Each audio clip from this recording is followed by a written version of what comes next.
कक्षा 10 द्विघात समीकरण प्रश्नावली 4.2। पहला प्रश्न, गुणनखंड विधि से निम्न द्विघात समीकरणों के मूल ज्ञात कीजिए, यानी रूट इसके हमें ज्ञात करने हैं। तो मूल, रूट या मान एक ही चीज़ है। वो क्या होता है, ये द्विघात समीकरण है। इसमें x का हम क्या मान रखें कि x का वो मान रखने पर इस समीकरण का मान 0 प्राप्त हो जाए। यही इसका मूल है, यही इसका रूट या मान कहलाता है। अब सपोज करिए हमारे पास कोई वास्तविक संख्या हमने अल्फ़ा ले रखी है। अल्फ़ा द्विघात समीकरण का जो मानक रूप है ax² plus bx plus c बराबर 0। a का मान 0 नहीं है, ये पहले भी आ चुका है। एक मूल या रूट कहलाता है कब, यदि x की जगह अल्फ़ा रखने से इस समीकरण का मान 0 हो जाता है। वही बात हम इस दूसरे रूप में कह रहे हैं। यह अल्फ़ा द्विघात समीकरण या क्वाड्रेटिक इक्वेशन का एक हल है। उसका मान है, हल है या रूट है, एक ही चीज़ ये हमारे पास आता है। अब द्विघात बहुपद, इससे पहले हम पढ़ चुके हैं। ax² plus bx plus c की शून्यक, वहाँ पे हमने शून्यक निकाले थे। और द्विघात समीकरण के मूल एक ही हैं। किसी द्विघात समीकरण के अधिकतम 2 मूल हो सकते हैं या 2 ही मान उसके होते हैं। अब आ जाइए प्रश्नावली पे, इसके प्रश्न हम कैसे करेंगे। देखिए पहला प्रश्न, x² ऋण 3x ऋण 10 बराबर 0। हमारा पहला जो उद्देश्य होगा, ये 3 पद हमारे पास हैं। इन 3 पदों से हमने 4 पद बनाने हैं। 4 पद कैसे बनाएंगे, जो बीच वाला x वाला पद है इसको हमें 2 भागों में तोड़ना होता है। अब वो 2 भाग कौन कौन से होंगे, उसके लिए हमें इस x का गुणांक देखना है और ये लास्ट संख्या देखनी है। इन दोनों की गुणा करेंगे। जैसे यहाँ पे इसका गुणांक 1 है और ये 10 है, तो 10 को 1 से हमने गुणा कर दिया, तो 10 एकम 10। तो इन 10 एकम 10 गुणा कर दिया, जो इसका गुणांक होगा इसके गुणा कर देंगे। उसके बाद देखेंगे हम कि 10 से पहले चिन्ह कौन सा है यहाँ पे, तो ऋणात्मक चिन्ह है। तो इस चिन्ह का प्रयोग करेंगे, यानी 10 गुणा करके तो 10 आए और घटा के 3 आए।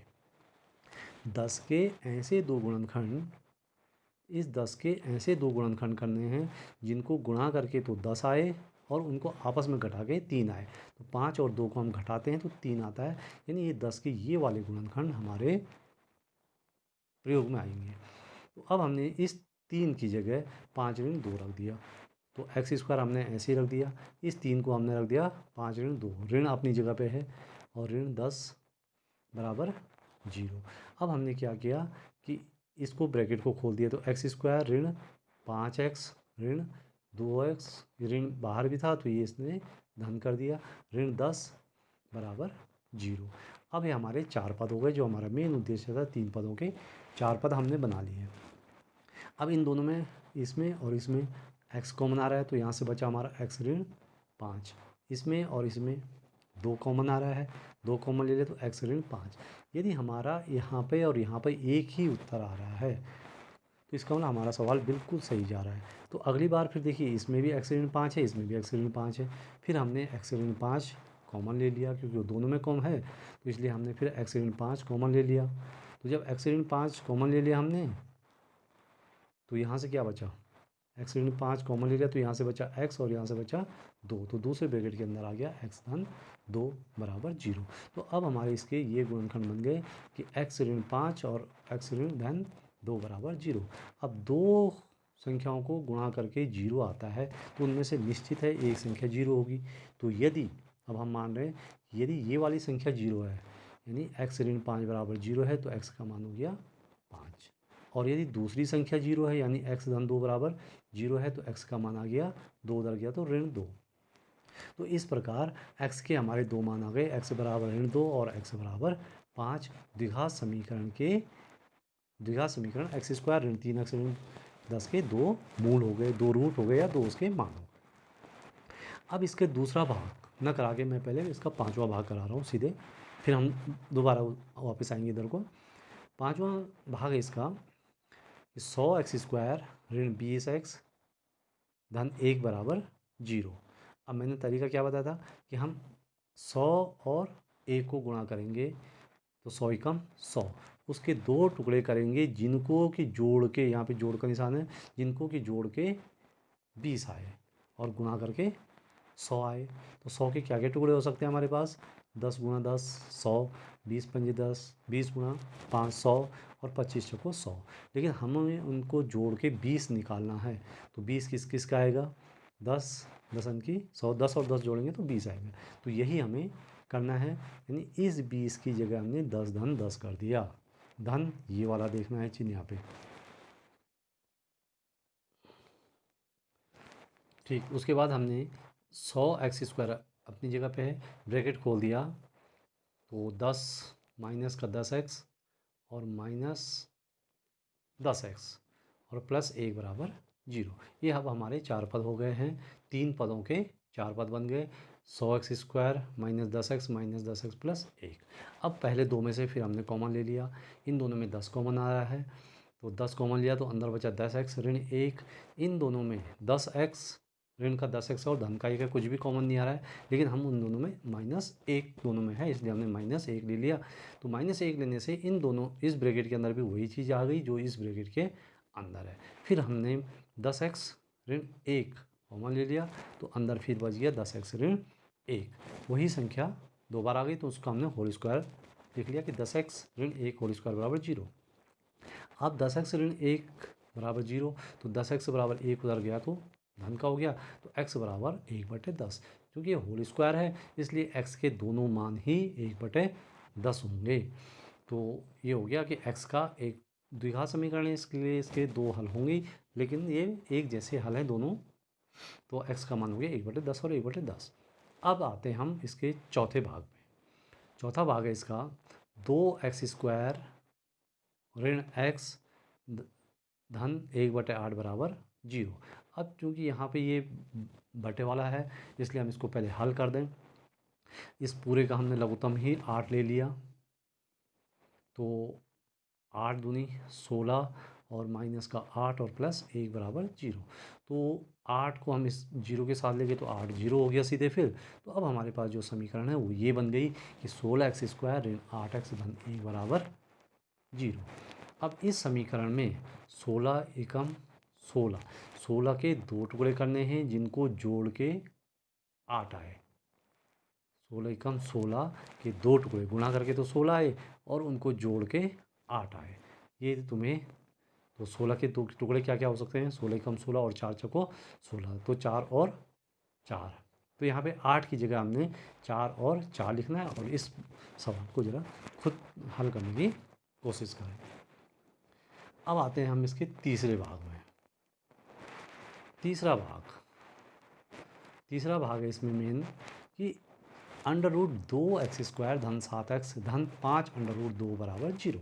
अब इसमें √2 है, इसलिए मैंने ये भाग लेट लिया, पहले मैंने कहा दूसरे भाग करा दूँ। अब √2, पहला काम तो हमारा इसमें भी वही होगा कि हमारे जो 2-3 पद हैं, इससे हमें 4 पद कैसे बनाने हैं। तो a और c को हमने गुणा कर दिया, √2 को 5 √2 से गुणा कर दिया, तो 5 दूनी 10 ये आ गया। तो 10 के दो टुकड़े करने हैं जिनको जोड़ के 7 आए और गुणा करके 10 आए। 10 के क्या क्या टुकड़े हो सकते हैं, 10 एकम 10 और 5 दूनी 10। तो 5 और 2 को जोड़े हम तो 7 आता है, इसलिए हमने इस 7 के जो बीच में 7 था, इस 7 के दो टुकड़े कर दे 5 और 2। तो अब हमारे पास 4 पद क्या हो जाएंगे कि √2x² धन 2x धन 5x धन 5 √2 बराबर 0। अब हमें फिर कॉमन लेना है इसमें और इसमें। √2 और √2 में क्या कॉमन आएगा, तो पहले हम ये जानते हैं कि x को हम क्या लिख सकते हैं, √x गुणा √x होता है। इसी प्रकार √2 गुणा √2 बराबर 2 होता है, यानी 2 में कहीं ना कहीं √2 छुपा होता है। तो इसलिए हम इन दोनों में से, यहाँ पे 2 है, √2 है, 2 है, तो हम √2 कॉमन ले रहे हैं। अभी इस 2 में भी √2 है और एक हमने x कॉमन ले लिया, तो हमने कॉमन ले लिया √2x।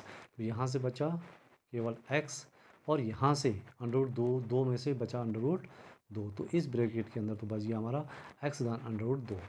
अब इन दोनों में फिर हमने 5 कॉमन ले लिया, तो यहाँ से x और यहाँ से √2 बचा, तो इस ब्रैकेट के अंदर भी आ गया हमारा x धन √2। अब फिर वही बात कि ये इस ब्रैकेट के अंदर और इस ब्रैकेट के अंदर हमारी एक ही चीज़ बची है, इसका नाम हमारा सवाल सही है। अब दोनों को हमने इसको फिर कॉमन ले लिया, एक्स अंडर रूट 2, तो यहाँ से बचा अंडर रूट 2 और यहाँ से बचा 5। ये हमारा ये दो गुणनखंड हो गए, 1 और 2, इनको गुणा करके आ रहा है 0, तो इनमें से एक निश्चित 0 होगा। तो यदि हम पहले ये मान रहे हैं कि पहला वाला भाग इसका 0 है, यदि x धन अंडर रूट 2 बराबर 0 है तो x बराबर कितना हो गया अंडर रूट 2।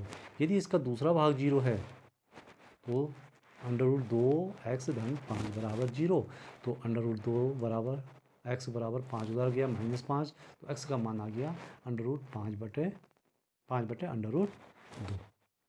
इसका जो दूसरा भाग है 2x² धन x ऋण 6, इसको फिर स्वयं कोशिश कर लो क्योंकि ये भी कुछ टफ नहीं है कि 2 और 6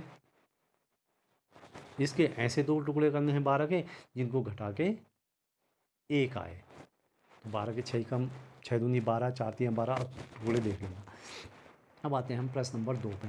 इसका प्रश्न नंबर 2 बोल रहा है कि उदाहरण 1, जो पहली प्रश्नावली का उदाहरण 1 है, वहाँ के जो समीकरण उस उदाहरण में बना रखे हैं उनको हल करना है। तो मैंने वो समीकरण वहाँ से ले रखे हैं उदाहरण से। पहली समीकरण थी हमारी x² 45x धन 324, ये समीकरण वहाँ पे बनी हुई है उदाहरणों में। तो फिर हमने क्या किया, 324 के दो टुकड़े करने हैं जिनको जोड़ के 45 आए, तो 324 गुणा 1, इसके 324 में के क्या टुकड़े हो सकते हैं हमारे, 4 गुणा 81, 4 का भाग दिया हमने 332 में, तो 4 गुणा 81 आया। तो 4 और 81 कहीं से भी 45 नहीं होता। फिर हमने 81 के दो टुकड़े कर दिए 9 गुणा 9, यानी इसके गुणनखंड हो गया अब 4 गुणा 9 गुणा 9, तो 4 नमा, पहले दो को हमने एक साथ ले लिया तो 4 नमा 36 और 9, तो 36 और 9 जोड़ के आता है 45, तो इसलिए ये उसके दो टुकड़े हो गए 45 के 36 और 9, तो 45 की जगह हमने लिख दिया 36 धन 9।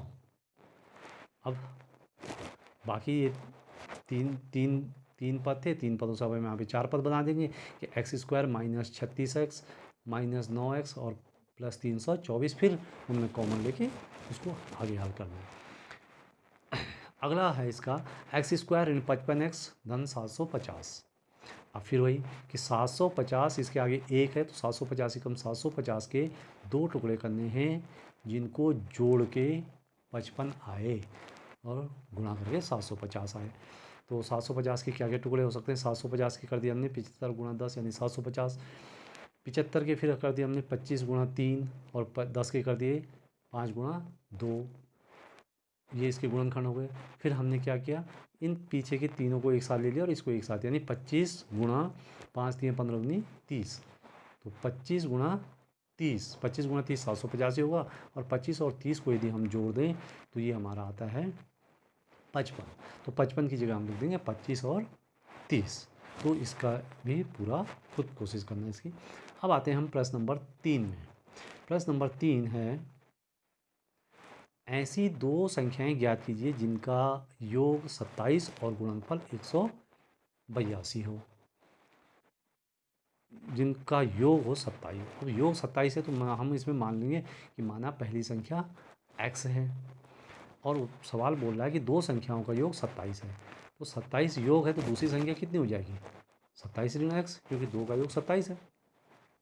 उनका गुणनफल, दोनों संख्याओं का गुणनफल है 182, यानी x का और 27 ऋण x का गुणनफल है 182। तो हमने इसको लिख दिया x गुणा 27 ऋण x बराबर 182, फिर हमने ब्रैकेट खोल दिया, ये हो गया 27x और माइनस x² माइनस और 182 को ले आए माइनस 182 बराबर 0। अब हमने क्या किया कि x² को पहले लिख दिया, उस सब के चिन्ह भी बदल दिए, पूरी एक साइड के हम पूरे चिन्ह बदल सकते हैं, तो चिन्ह बदल दिया हमने। x² को हमने पहले लिख दिया, फिर 27 प्लस था तो ये माइनस हो गया, और 182 पहले माइनस था तो ये प्लस हो गया। तो अब हमारे पास बन गई समीकरण x² ऋण 27x प्लस 182 बराबर 0। अब हमने करना है 182 कम 182 के दो टुकड़े जिनको गुणा करके तो 182 आए और जोड़ के 27 आए, तो 182 को लिख दिया हमने 2 गुणा 91, फिर 2 तो अपनी जगह पे 91 लिख दिया हमने 13 7 91, तो 7 दूनी 14 और 13, तो ये गुणनखंड क्या हुए इसके 14 गुणा गया 13, तो 14 और 13 27। हमने ऐसे टुकड़े लाने हैं कि जिनका योग 27 हो। तो ये टुकड़े और भी हो सकते हैं लेकिन हमें वही चूज करने हैं जिनका योग 27 हो। अब 27 की जगह तो हमने लिख दिया 13 धन 14, ब्रैकेट खोल दिया, एक्स स्क्वायर ऋण 13x ऋण 14x धन 182। अब पहले दो में से हमारा x कॉमन आया तो अंदर बचा x ऋण 13, फिर हमारा ऋण इन दोनों में से ऋण का 14 कॉमन आया तो अंदर बचा x ऋण 13, फिर x ऋण 13 दोनों में कॉमन आ गया तो यहाँ वो हमने कॉमन ले लिया, यहाँ से बचा x और यहाँ से बचा 14। तो इस प्रकार इसके दो गुणनखंड हो गए, x ऋण 13 और x धन 14 बराबर 0। दो का गुणा 0 है तो उनमें से निश्चित है एक 0 होगा। यदि पहला वाला 0 x ऋण 13 बराबर 0 तो x बराबर 13, यदि दूसरा वाला 0 है x ऋण 14 बराबर 0 तो x का मान आ गया 14। तो इसके दो मूल हो गए, एक हो गया 13 और एक हो गया 14। तो जो अभिष्ट गुणनखंड की दो संख्याओं को जोड़ के 27 आ रहा है और उनको गुणा करके 182 आ रहा है, तो ये संख्या हमारी ज्ञात हो गई। अब आते हैं हम प्रश्न नंबर 4 में। प्रश्न नंबर 4 है दो क्रमागत धन पूर्णांक ज्ञात कीजिए जिनके वर्गों का योग 365 हो। क्रमागत जो क्रम से आते हैं, तो यदि पहली संख्या x है तो दूसरी x धन 1 हो जाएगी। क्रमागत यदि पहली संख्या x है तो दूसरी x धन 1 हो जाएगी, और वो बोला उनके वर्गों का योग 365 है, यानी पहली संख्या x का वर्ग, दूसरी संख्या x धन 1 का वर्ग, इनके वर्गों का योग 365 है। तो हमने ब्रैकेट खोला, एक्स स्क्वायर तो अपनी जगह पे, इसको हमने a प्लस बी के होल स्क्वायर से खोला, A square plus B square plus 2ab बराबर 365। तो एक्स स्क्वायर और एक्स स्क्वायर हो गए 2x square, 2x square plus 2x और 365 में से एक का एक इधर हो गया तो माइनस का 364। अब ये क्या हुआ, एक्स स्क्वायर धन एक्स ऋण 182। अब 182 के दो टुकड़े करने हैं जिनको घटा के एक आए। वो ऊपर भी पहले इससे पहले वाले सवाल में भी कर चुके हो, इसे खुद कोशिश कर लेना, वही ऊपर वाला ही सवाल था। अब प्रश्न नंबर 5, प्रश्न नंबर 5 है एक समकोण त्रिभुज की ऊंचाई इसके आधार से 7 सेंटीमीटर कम है, यदि कर्ण 13 सेंटीमीटर है तो अन्य भुजा ज्ञात करो। समकोण त्रिभुज यानी पाइथागोरस प्रमेय। समकोण त्रिभुज की ऊंचाई आधार से 7 सेंटीमीटर कम है, तो माना समकोण त्रिभुज की ऊंचाई हमने x मान ली, और वो बोला ऊंचाई आधार से 7 सेंटीमीटर कम है, यानी ऊंचाई x बराबर आधार माइनस 7, और आधार कौन हमने एक साइड कर दिया, x 7 उधर ले गए तो x धन 7, यानी उसका आधार आ गया x धन 7। यहाँ पे तुम आधार भी x मान सकते हो, तो किसी को भी मान लो, उसी हिसाब से उत्तर आ जाएगा। तो हमारा इसकी ऊंचाई हो गई x और आधार आ गया x धन 7। अब हम पाइथागोरस प्रमेय लगाएंगे कि कर्ण का वर्ग बराबर आधार का वर्ग धन लंब का वर्ग। समकोण त्रिभुज है तो पाइथागोरस प्रमेय लगेगी। कर्ण हमको 13 दे रखा है, आधार हमारा ये आ गया, और ये लंब या ऊंचाई हमारी ये हो गई। हाँ, तो 13 का वर्ग हो गया 169। इसको हमने A square plus B square plus 2ab से खोल दिया, और ये हो गया एक्स स्क्वायर, फिर X square plus X square 2x square हो गया 14x प्लस 49। अब ये हमारी समीकरण बन गई कि 2x स्क्वायर धन 14x धन 49 ऋण 169 ऋण का है, ये धन का है तो आ गया माइनस का 120। ये समीकरण बन गई। अब इस समीकरण में से हमारा दो प्रत्येक में कॉमन आ रहा है, तो दो कॉमन ले लिया, तो ये बचा एक्स स्क्वायर धन 7x ऋण 60, यानी 60 के दो टुकड़े करने हैं जिनको गुणा करके तो 60 आए और घटा के 7 आए।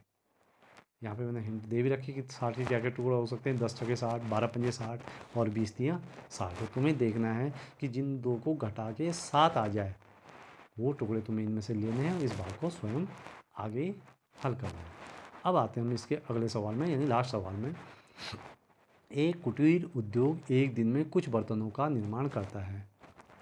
एक विशेष दिन यह देखा गया कि प्रत्येक नग की निर्माण लागत जो बन रहा है उसकी जो कॉस्ट है, उस दिन निर्माण किए गए बर्तनों की संख्या, जितने उस दिन में बर्तन बने, संख्या के 2 गुने से 3 अधिक थी। यदि उस दिन कुल निर्माण की लागत इतनी थी तो बर्तनों की संख्या और प्रत्येक दिन की लागत ज्ञात कीजिए।